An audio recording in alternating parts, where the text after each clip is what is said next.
वज़ीर-ए-आज़म शहबाज शरीफ का दौरा दुबई। मुल्की मईशत के लिए अच्छी खबरें। वज़ीर-ए-आज़म शहबाज शरीफ ने वफाकी काबीना के इजलास में बताया कि बिजली की कीमतों में कमी पर IMF के न मानने का खदशा ख़त्म हो गया है।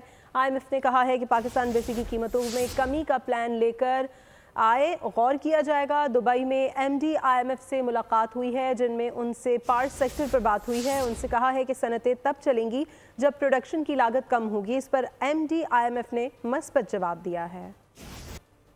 MD IMF से मुलाकात हुई, जब बात हो रही थी IMF की, हमारी जो MD, तो उन्होंने सबकी तारीफ़ की।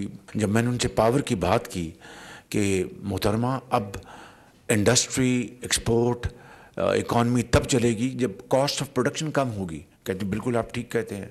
तो मैंने कहा ग्रोथ तभी होगी कि हमारे जो ड्यूटी स्ट्रक्चर, हमारा जो एनर्जी है उसकी कॉस्ट कम होगी, एम्प्लॉयमेंट तब बढ़ेगी, तब हमारी प्रोडक्शन बढ़ेगी कि हम compete कर सकें दुनिया के ममालिक से।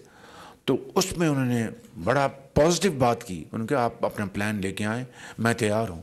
तो ये जो खटका था कि जी वो IMF मानेगा, she was in a very positive mind yesterday. तो मेहरबानी करें, मैंने कल DPM को जहाज़ में भी कहा है कि अब आप इस प्लान को करें, सूबों के साथ मिलकर IMF के पास जाएं, वो तैयार हैं इसको करने के लिए। सब्सक्राइब करें और बेल दबाएं ताकि कोई खबर रह न जाए।